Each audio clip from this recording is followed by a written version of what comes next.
Magandang gabi po sa bawat isa po sa atin.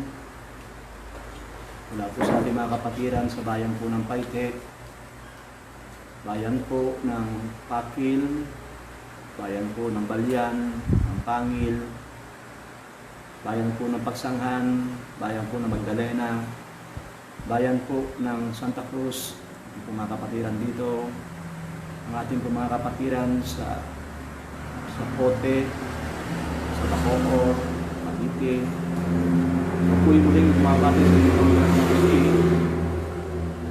At hindi po kong nangangaral na salita ng Diyos at dalangin ko tayo pong lahat ay patuloy na pagpalain ng Diyos.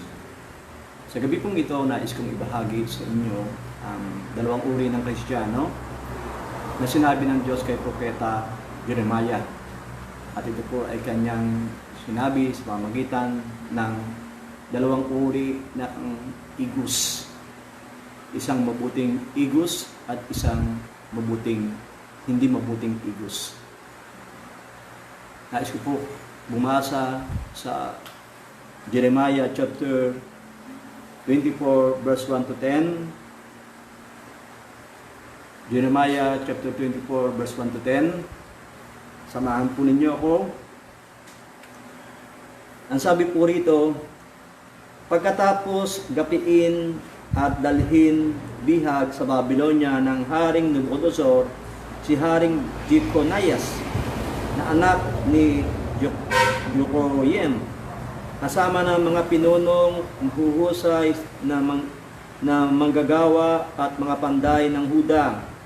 Mula sa Jerusalem patungong Babylonia, ipinakita sa akin ni Yahweh ang dalawang basket ng igus sa harapan ng templo ni Yahweh. Ang isang pangitain na napakagandang mga igus sa unang basket at ang unay na hinog ng bunga, ngunit napakasama naman ng igus na nasa pangalawang basket at hindi na maaaring kainin. At nanong ako ni Yahweh, Jeremias, ano ang nakikita mo? Sumagot ako, mga igus po, napakaganda po na nasa unang basket, ngunit napakasama ang nasa isang basket na hindi maaring kainin. Pagkatapos sinabi ni Yahweh, ako si Yahweh, ang Diyos ng Israel, ay nagsasabi, katulad ng mabubuting igus, yan ang mga tiga-Juda na dinilang bihag sa Babylonia. At itinuturing kong mabuting tao. Pangangalagaan ko sila at ibabalik balang araw sa kanilang lupain. Patatatagin ko sila at hindi lilipulin. Itatanim at hindi bubunutin. Makikilala na ako si Yahweh. Sila'y magiging aking bayan at ako'y magiging kanilang Diyos, sapagkat buong puso nilang nagbalik loob sa akin. Ngunit kung paano hindi makain ang masamang igos, sabi ni Yahweh, gayon din naman gagawin ko kay Haring Sedekias ng Juda, sa kanyang mga pinuno, sa mga natitira sa Jerusalem na natili sa lupaing ito, pati ang mga nanirahan sa ito.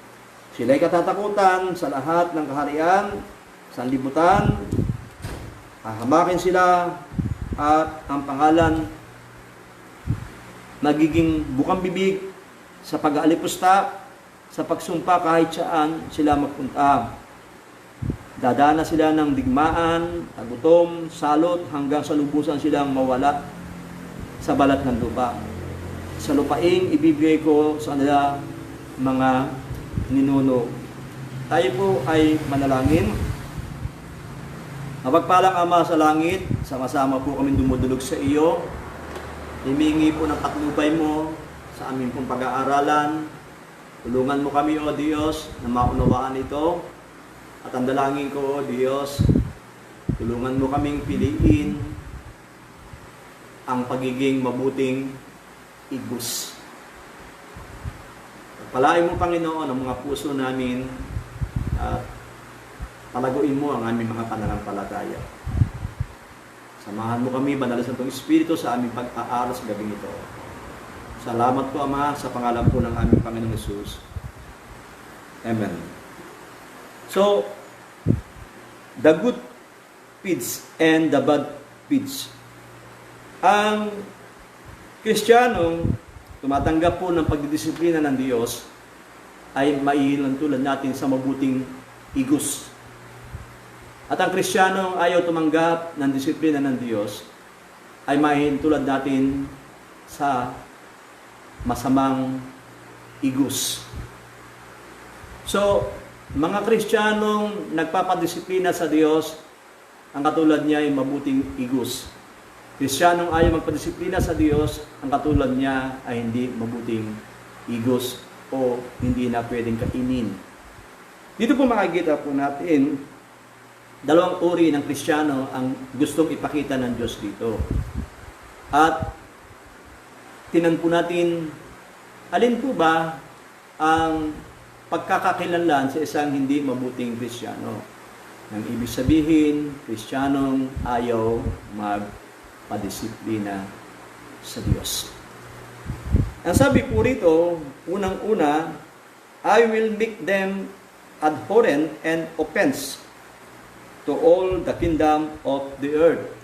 Ang hindi mabuting igos o hindi Kristiyanong nagpapadisiplina ay Kristiyanong maranasan yung tinatawag na iniiwasan ng maraming mga tao. Dahil nakakalungkot po talaga na tinawag tayo ng Diyos upang tayo ay gawing maging kalarawan ng Diyos. Baguhin ang buhay, disiplinahin ang buhay, at maipakita ng Diyos tayo ay lumalakad ayon sa salita ng Diyos. Subalit nakakalungkot ang mga Kristiyanong ayaw magpadisiplina sa Diyos. Mga Kristiyanong gumagawa ng sariling doktrina sa kanilang pag-unawa sa salita ng Diyos, kaya sila ay napapalayo sa Diyos. Pag tayo nakakikita ng mga Kristiyanong matigas ang ulo at ayaw magpatuwid sa Diyos, pati tayo ay nagtataka, bakit kaya ganito ang kanyang ugali? Bakit kaya ganito ang kanyang mga ginagawa? Gayong tumanggap siya ng banal na Espiritu ng Diyos. Ang banal na Santong Espiritu ng Diyos ay makapangyarihan. Kaya nga po, ang sabi po ng salita ng Diyos sa sa Ezekiel, kahit nakalansay ng isang tao, ay pwede pang buhayin ng Diyos. Yun po ang sabi ng Panginoon kay Ezekiel. So, sobrang makapangyarihan ng Holy Spirit. At walang limit ang kapangyarihan ng Holy Spirit. Subalit nawawala ng kapangyarihan ang Holy Spirit na magbago sa buhay ng tao kung ayaw mabago ang buhay ng isang Kristiyano.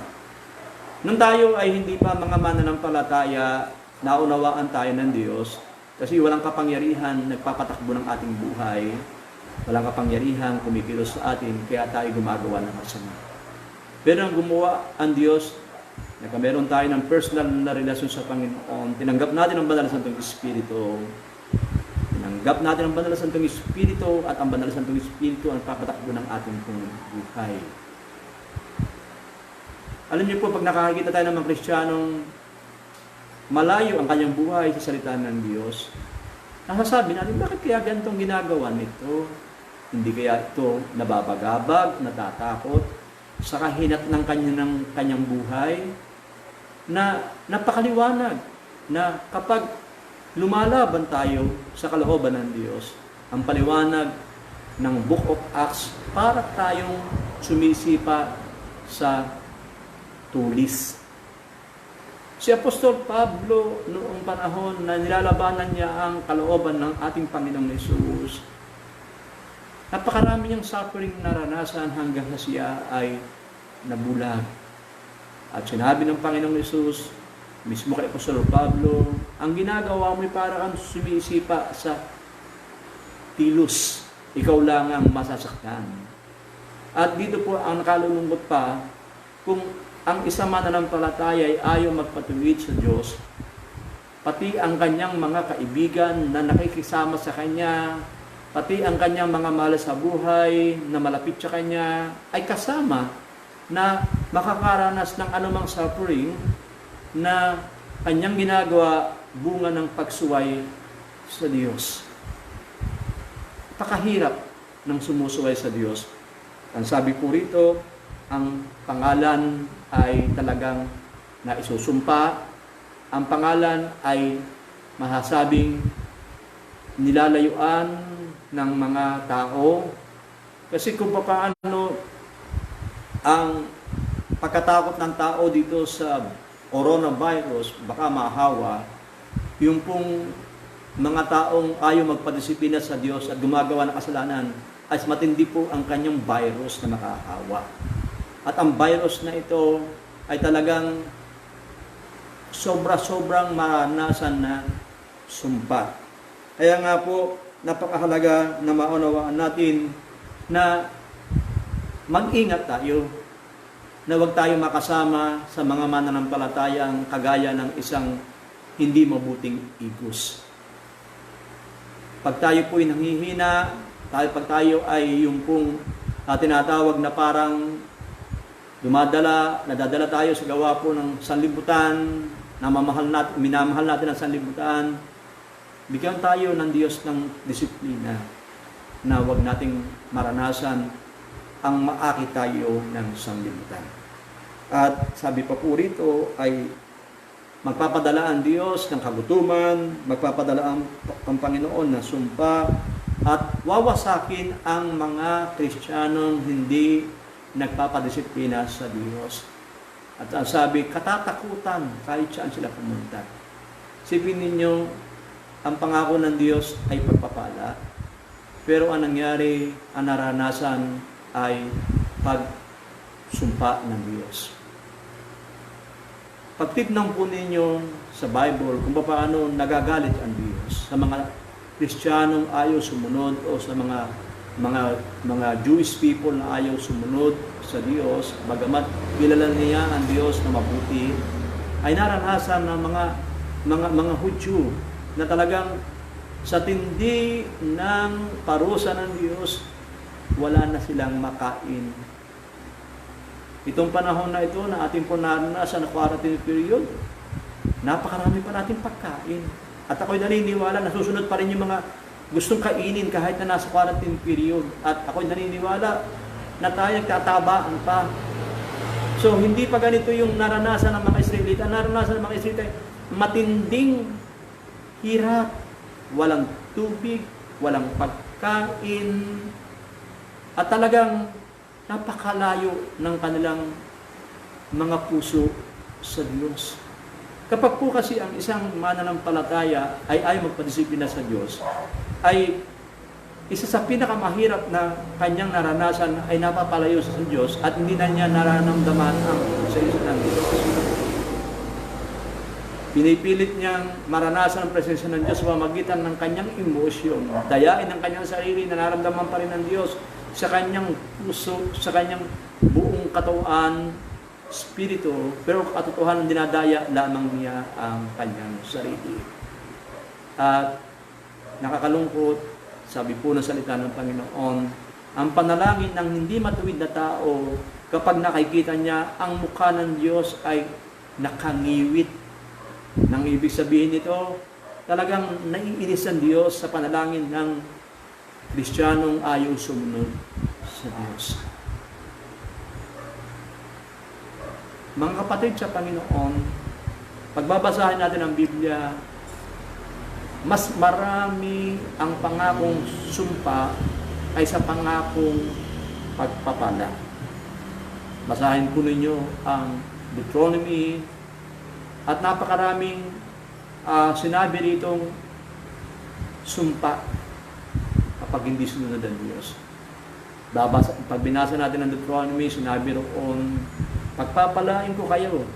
Subalit sa kabila nito, kapag hindi nyo sinunod ang aking salita, ganito ang inyong maranasan. Napakarami pong sumpa. Napakaraming sumpa. Kaya, tayo nasa kalagayan na parang ayaw pa rin magpadisiplina sa Diyos, ayaw pa rin sumunod sa Diyos, at hingin sa Panginoon na tayo ay magpadisiplina at sumunod sa Panginoon. Kasi napakahirap ng bunga ng pagsuway sa Diyos. Ang katulad natin ay isang igos na bulok at hindi na pwedeng pakilabangan. So, inuna ko po yung bad point upang ang ating maging focus ng ating pag-aaral ay dun sa good egos o yung good egos o good feed. Ano po yung good egos o good feed? Pangamananampalatayang nagpapadisiplina sa Diyos. Mga mananampalatayang sumasabay sa kilos ng Banal na Santong Espiritu. Mga mananampalatayang hinahanap lagi ang kalooban ng Diyos. Mga mananampalatayang ang kinauuhawan ay ang masunod ang kalooban ng Diyos. So sabi po rito sa mga pangako ng Diyos, ang katulad ng isang mananampalatayang good pigs o mabuting igos, ang mata ng Diyos ay laging nakatingin sa Kanya upang sa gayon siya ay laging managumpay at maranasan ang kabutihan ng Diyos. Ang pakinabang ng isang Kristiyanong nagpapadisiplina sa Diyos, my eyes will watch overcome them for their good. Ang kanyang paningin ay laging nakamasid sa mga mananampalatayang nagpapadisiplina sa Diyos. Tuwang-tuwa ang Diyos sa mananampalatayang nagpapadisiplina sa Diyos o nagpapatuwid sa Panginoon. Lahat ng bagay na iaalaw ng Diyos kahit na nasasaktan, lagi po nating iisipin na tayo dinadala ng Diyos doon sa Kanyang mga pagpapala. Lahat ng bagay ay paglalakip-lakikin ng Diyos upang ito ay para sa ating pong ikabubuti. Dahil ang katotohanan po, kahit siya natural, iba ang merong disiplina sa kanyang sarili. Kahit siya natural, iba yung merong tinatawag na mga plano sa kanyang buhay na maganap at mangyari. Lalo po sa espiritual, madaling magawa ng Diyos ang kanyang kalooban sa atin kung tayo ay nagpapadisiplina, nagpapaayos ng buhay, sumusunod doon sa nais ng Panginoon, at ang mata ng Diyos ay laging nakapokus sa atin. Pag may mga pagkakataon, parang tayo nahihirapan na sa pagdisiplina ng Diyos, binibigyan tayo ng Diyos ng kapahingahan at patuloy na inaalalayan niya tayo upang hindi po tayo lubusang bumaksak sa pamamagitan ng ginagawa niyang pagdidisiplina. Na kung tawagin ay inaalalayan tayo ng Diyos na tayo ay mapalapit sa Diyos sa pamamagitan ng disiplina. Kaya sabi niya, yung kanyang mata ay laging nakapokus sa atin. Laging nakapokus sa atin. Kilala na tayo ng Diyos at unti-unti niya tayong inaayos, binabago, ayon doon sa pagkakakilala ng Diyos sa atin.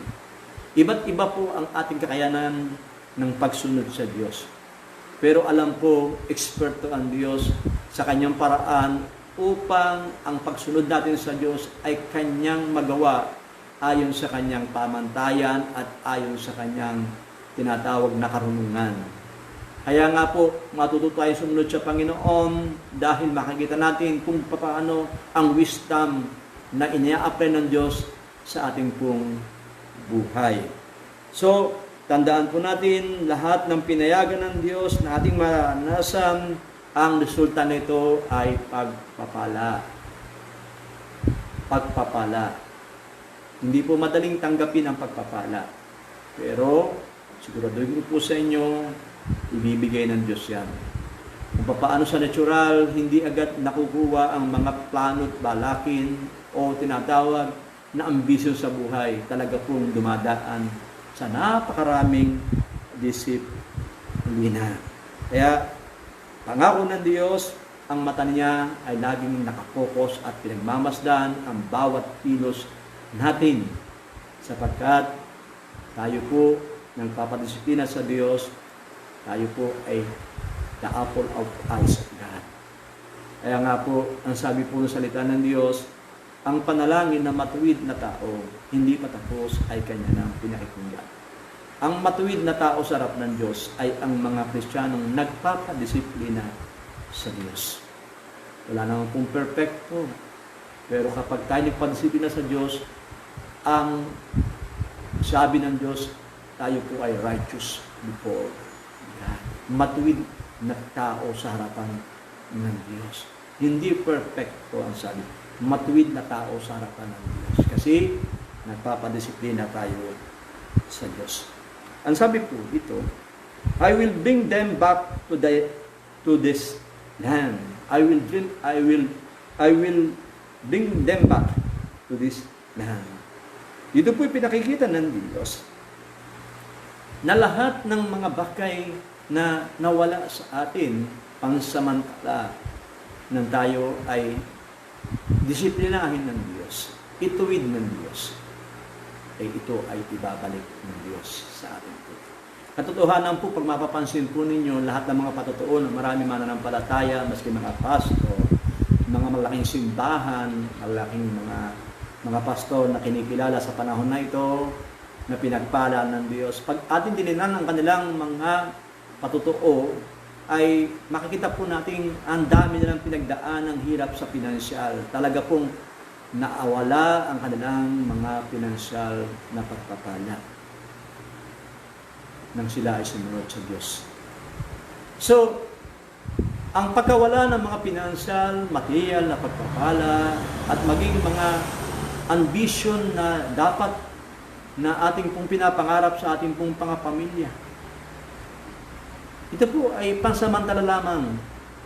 Pag nagbalik ang Diyos ng mga pagpapala ay higit sa ating pong mga inaasahan. Kaya huwag po niyong iisipin ang pagiging Kristiyano na nagpapadisiplina sa Diyos ay mananatiling mahirap, mananatiling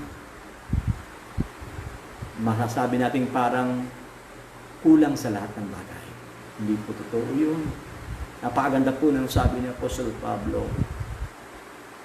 Waring naghihikahos o naghihirap, pero nagpapayaman sa marami. Yun po ang sabi ni Apostol Pablo. Kasi tayo po mga mananampalataya, kapag tayo ay nagpapadisiplina sa Diyos, sabi ko nga, naging matuwid ang ating buhay sa Panginoon. Ang sinabi ng Diyos sa atin ay tayo po ay righteous. At kapag tayo ay nananalangin sa mga tao, dahil alam natin kailangan ipanalangin ng mga tao, mga mananampalataya man o hindi, nababago kanilang buhay. Napagpapala sila ng Diyos. At sa ating mga ginagawang pananalangin sa ibang tao o kapatiran, yun po ay ibinabalik ng Diyos sa atin. Kung ano ang panalangin natin sa ating kapwa-tao, sa ating kapatid sa Panginoon, yun ay ibinabalik ng Panginoon at maranasan natin ang kasaganaan ng buhay. Na nawala sa atin, hindi lang ang basta ibabalik ng Diyos. Ito ay hindi isang beses lamang, 2 beses lamang, 3 beses lamang, kundi hindi natin kayang bilangin kung paano ibabalik ng Panginoon ang mga pagpapalang, pansamantalang nawala sa atin nang tayo'y sumunod sa Diyos. Huwag po nating isipin na kapag ikaw ay sumunod sa Panginoon, ikaw ay mahihirap. Hindi po totoo yun. Pag ikaw sumunod sa Panginoon ng pangsamantala lamang, maranasan mo yung kakulangan sa material pinansyal na bagay. Pero bubusugin ka naman ng Panginoon sa spiritual. Kaya naman ikaw ay tumataas ang pananampalataya. At kapag dumating ngayon, tumaas ang pananampalataya mo, ay makikita po natin, ang Diyos po ay tumutugon sa ating po mga panalangin.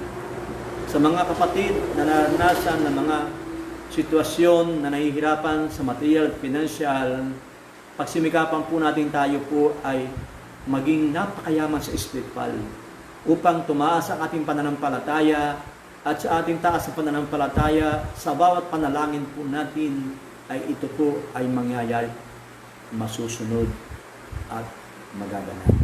Ang sabi po kung ang pananampalataya mula ay kagaya ng isang butil ng mustasa, sabihin mo sa bundok na ay umalis at pumunta sa dagat, ito'y magaganap dahil sa iyong pananampalataya. Yun po ang sinasabi ko, na sa ating pananampalataya, gumagawa ang Diyos.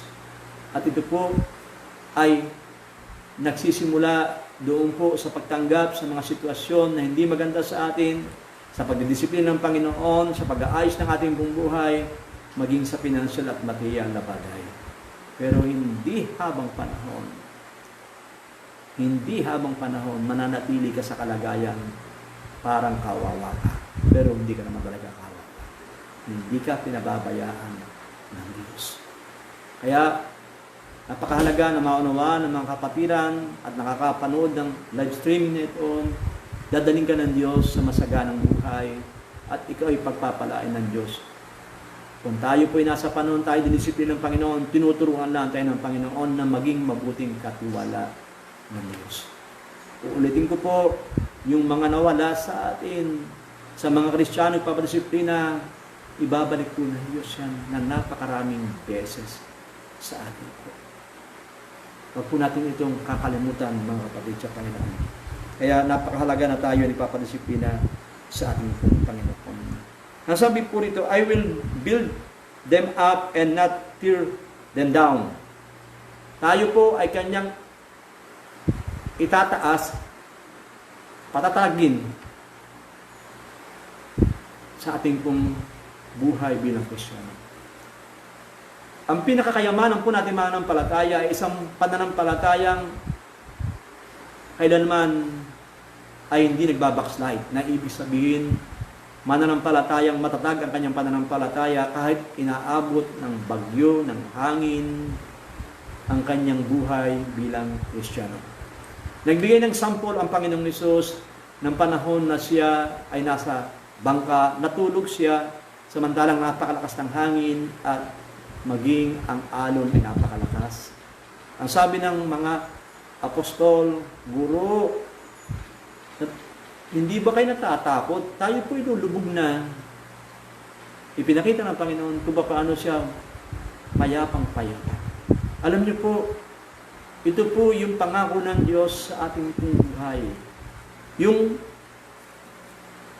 matatag na pananampalataya ay kanyang ipagkakaloob sa atin at bibiyayaan tayo ng Diyos kapag tayo nagpapadisiplina sa Diyos. At ang pananampalataya na ito po ay pangako na ng Diyos hanggang sa kanyang muling pagbabalik dito. Dalawang uri ng second coming. Isang second coming na literal makikita ng Kristiyano, ang Panginoong Hesus ay magbabalik. At ang isang second coming ay ang personal second coming na pag tayo ay namatay na, doon na po, yun na po yung second coming ng Panginoon sa ating buhay.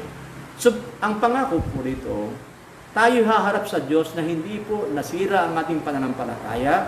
Tayo haharap sa Diyos na tayo ay namatay ng merong napakatatag na pananampalataya dahil ito po ay biyaya ng Diyos.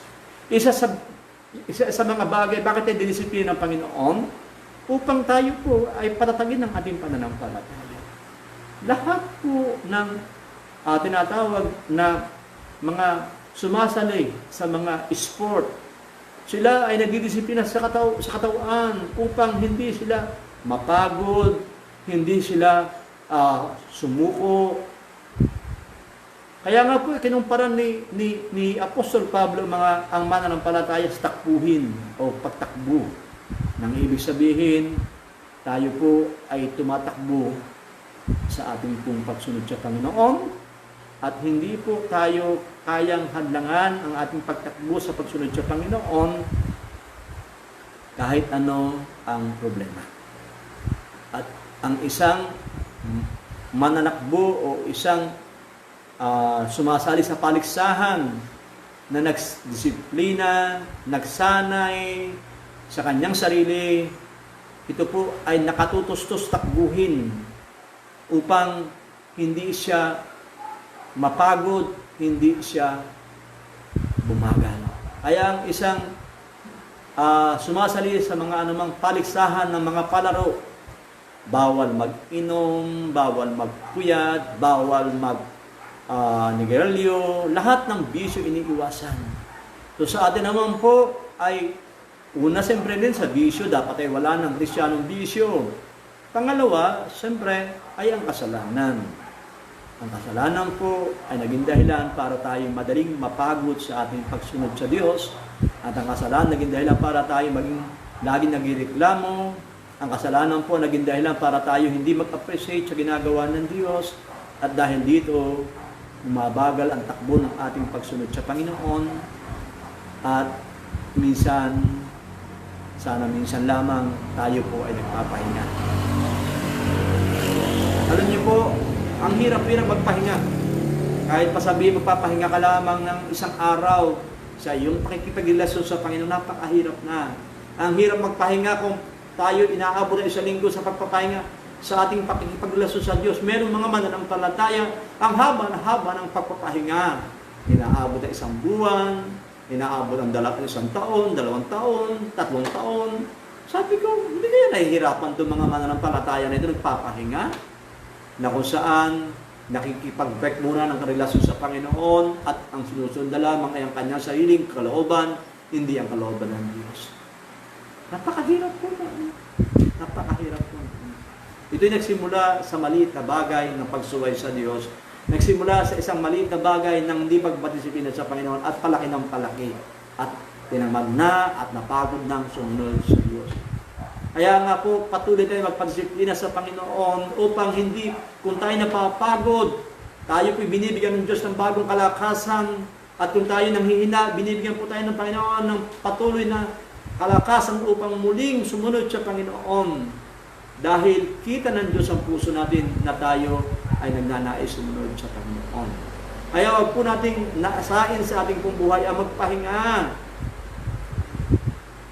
Huwag natin itong nasahin sa buhay natin. Lalo lamang tayo mahihirapan pag tayo nagpahinga.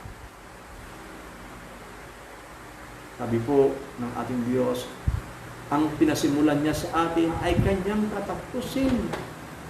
Ang hirap-hirap pakaramdaman na ang Diyos ay hirap na hirap tapusin ang pinasimulan niya sa ating buhay kasi ayaw natin makisama sa ginagawang pagdisiplina ng Diyos sa ating buhay. Napakapalan naman ng palataya, nahaharap siya sa Diyos, nasasabihin ng Diyos, "Welcome, my faithful servant." Napakasarap. Kaya, mga kapatid sa Panginoon, huwag po tayong titigil sa pagsunod sa Panginoon. At lakaran natin ay ang makikot na daan na punong-puno ng disiplina ng Diyos. Sanayan po lamang ang pagsunod sa Panginoon. Pag nasanay ka sa makikot na daan, masarap na po ang makikot na daan. Pero pag nasanay ka sa malawang na daan, ang hirap-hirap dumaan sa makipot na daan at punong-puno ng paglilipin. Ang makipot na daan ay daan ng punong-puno ng disiplina. Sabi ng maraming tao ay ganito, na kapag ginag-share ng salita ng Diyos, ang sabi nila, ayaw ko naman sumama sa mga born again kasi ang daming bawal. Alam niyo po, ang bawalaan sa born again o ang may relasyon sa Diyos ay ang kasalanan. Pero marami naman pong pribileyo. Isipin nyo, pag ikay born again, pag pinanalangin, pinakikinggan ng Diyos ang iyong panalangin, kapag ikay nagpato ng kamay sa may karamdaman, gumagaling, at kapag ikay naghihina, pinalalakas ka ng Diyos, at iniingatan ka ng Diyos. Kaya, kung maraming masasabi natin pinagbawal ang Diyos, hindi para sa makabubuti natin. Pero napakarami na buong pribileyo naman tinatanggap natin sa Diyos. Matutulog ka ng payapa. Alam mo, kinabukasan, gigising ka ng may kalakasan. At alam mo na laging may supply na provision ng Panginoon sa iyo, araw-araw. Pag-iingatan ng Diyos ang pamilya mo, pag-iingatan ng Diyos ang mga anak mo, pag-iingatan ng Diyos sa kabuhayan mo.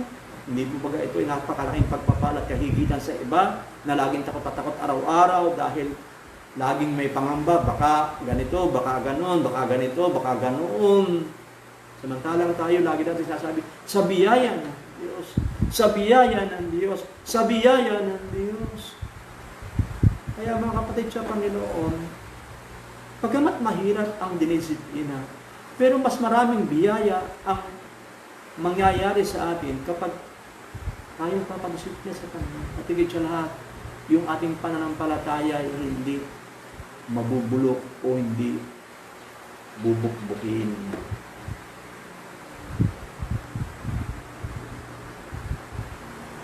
Meron po assurance na napakadaling pakinabang sa ating pong pagsunod sa ating pong Panginoon.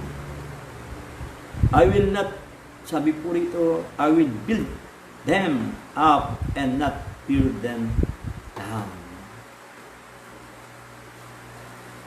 Ang isa pa po, sabi rito, I will plant them and not uproot them.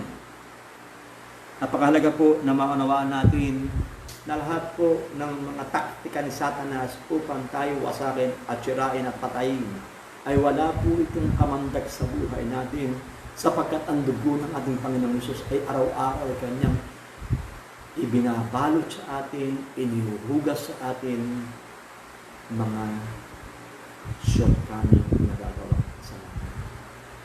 Isa po po pribileyo na napakagandang pinagaloob ng Diyos sa mga mananampalataya. Dahil sa tayo'y taong mahina at nagkakasala rin, pero mayroong dugo ang Diyos. Mayroong pangalan ang Panginoong Hesus na makapangyarihan. Na ito po, una higit sa lahat, ang dugo niya ang naglilinis sa lahat ng ating karamihan kung tayo po ay dumarating na tayo nagkakamali bilang tao. At pag inilinis ng Panginoon ito, kasabay na po ang pribileyo na may another chance ka na muling sumunod at maglingkod sa Panginoon. Kasi hindi po kasi talagang nagiging 100% ang pagsunod natin sa Panginoon. Aminin naman at hindi, tayo po ay bumabagsak pa rin sa kasalanan. Pero doon po mahusay ang Diyos. Sa pagbaksak natin sa kasalanan, meron agad siyang gamot para tayo makapanumbalik sa Diyos. Meron siya ulit agad paraan para tayo muling ma-restore ang ating ugnayan sa Diyos. Kaya napaka-perfecto ng Diyos. Napaka-perfecto ng Diyos. Ang ating Diyos ay perfect. Hindi siya magkakamali. Hindi siya magkukulang. Nasa Kanya ang lahat ng kapangyarihan. Hawak niya ang lahat ng bagay. Yun yung Diyos ko. Yung Diyos mo kapatid. Kaya, dito po, sabi po, itatanim ko sila, hindi bubunutin. Itatanim ko sila, hindi bubunutin. Ang pundasyon natin ay ang batong sandigan di magigiba. Walang iba kundi ang Panginoon Jesus. Kung paano sa dami-dami ng suffering na naranasan ng Panginoon nang siya ay nabuhay bilang tao. Mga pasakit na ginawa sa Kanya, panlalait na ginawa sa Kanya. Pero hindi siya umayaw sa Kanyang pagsunod sa kalooban ng Diyos.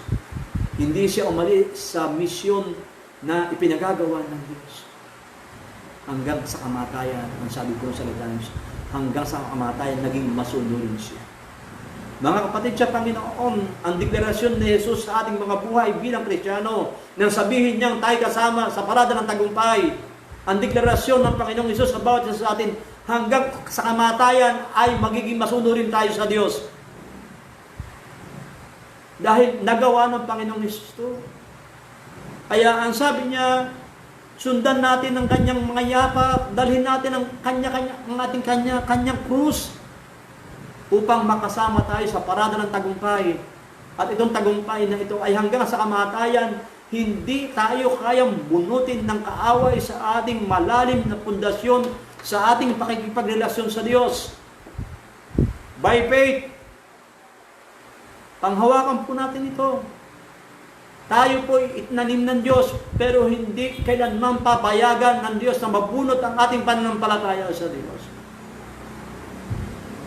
Yun ang isa sa mga purpose ng discipline, upang hindi mabunot ang ating ugat ng ating relasyon sa Diyos.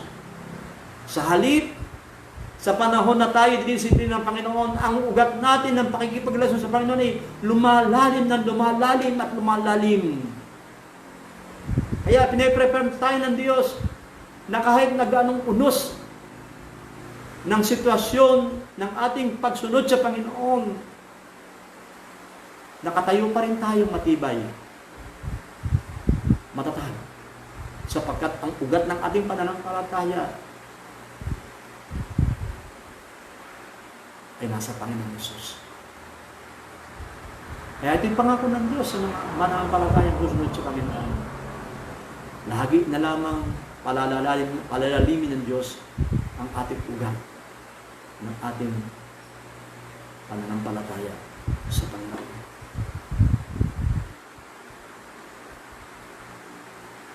Alam niyo po, pag tayo naging masunod sa Panginoon, nagiging mataas na rin ang ating ibig sabihin, nagkakameron tayo ng confidence sa ating sarili. Accomplishment po yung makukuha natin pag tayo nakasunod sa Panginoon. Kung paano ang mga tao ay naghahangad ng maraming accomplishment sa buhay, wala nang pumasama yun. Naging mayaman, maging kilala at sikat na tao, maraming tinatawag na darating sa buhay, wala pong masama, yung maganda po yun. Pero ang pinakamagandang accomplishment sa ating pong buhay ay yung ating pananampalataya na hindi tayo napalayo sa Diyos. Kaya nga po ito po yung nakapagpapataas ng ating tinatawag na kumpiyansa sa sarili, yung bang tingin sa sarili, dahil bagamat biyaya ng Diyos na tayo makasunod sa Panginoon, makapanatili sa Panginoon, pero ito pinakapagpapadagdag ng kumpiyansa sa sarili o pagtitiwala sa sarili. Kaya hindi ka nahiyan humarap sa maraming tao dahil alam mo kasama mo ang Diyos. Kasama natin ang Diyos. Ang sabi po rito, they will be my people and I will be their God. Praise the Lord. Hallelujah. Yung pong katagang, they will be my people and they will be my God. Ito po ay forever. Kung sa panahon na ito, hindi pa natin talagang literal nakikita yung ating Ama, yung ating Diyos, pero naranasan naman natin sa ating buhay na meron tayong Diyos. Laging pinatutunayan ng Diyos na siya yung ating Diyos sa lahat ng sitwasyon ng ating buhay. Sinungaling ang isang mananampalataya sa panahon na ito ng quarantine na nagsasabing hindi siya pinabayaan ng Diyos. Sinungaling ang mananampalataya na sa panahon na itong quarantine, hindi niya naranasan ang pabor ng Diyos. Sinungaling ang mananampalataya, magsasabing siya ginutom ng Diyos. Ang sabi po ni Haring David, mula sa aking pagkabata hanggang sa ako ay tumanda, wala akong Kristiyanong nakita, o ibig sabihin, wala akong taong nakita may takot sa Diyos na naging hampas lupa o na malimos ng tinapay. Ang Diyos po may-ari ng lahat ng bagay sa mundo ito. Ang Diyos po ang pinakamayaman sa lahat sa mundo ito. Sabi po ng John chapter 1 verse 12, ang lahat na nanampalataya sa Kanya, manalig ay binigyan ng karapatang maging anak ng Diyos. Maging anak ng Diyos. Isipin po ninyo, isang napakalaking karangalan na ikaw'y maging anak ng Diyos. Sa mga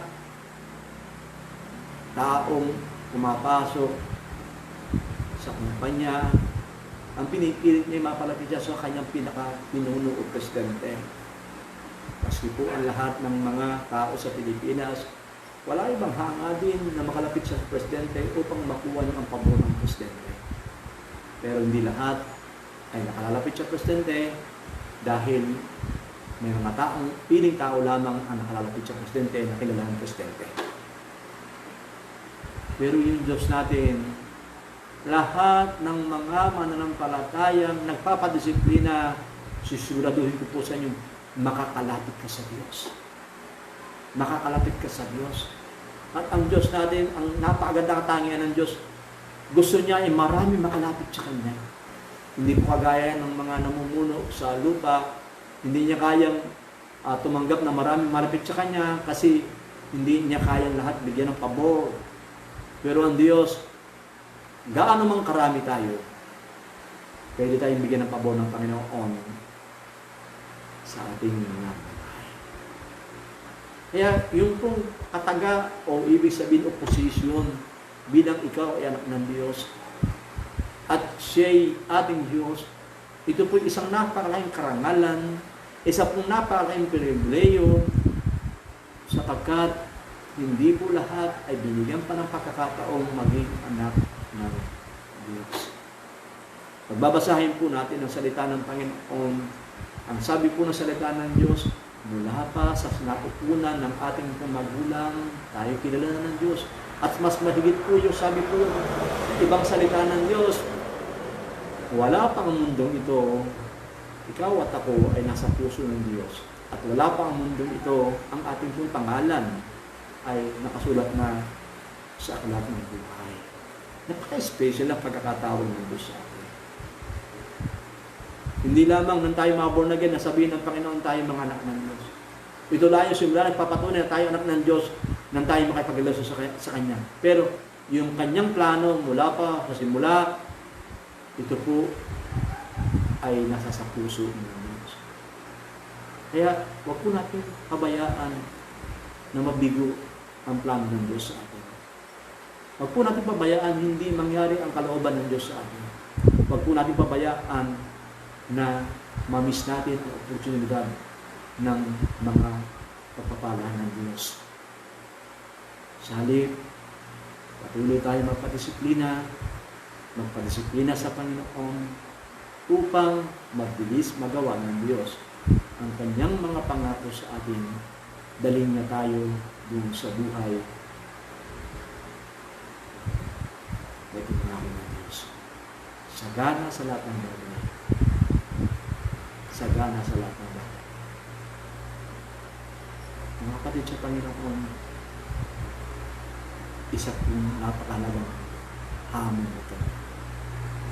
Tanggapin po natin yung hamon at ating pong angkinin ang pangako ng Diyos. Hindi tayo iwanan, hindi tayo pabayaan. So, ulitin ko po, ang laki-laki po ng pribileyo kapag tayo nagpapadisiplina sa Diyos. Basahin po natin ang salita ng Diyos araw-araw. Manalangin tayo para i-confirm ng Diyos sa atin na totoo yung kanyang mga pangako. At umawit tayo ng papuri sa Panginoon upang lalo ma-request ang mga pangako ng Diyos sa atin.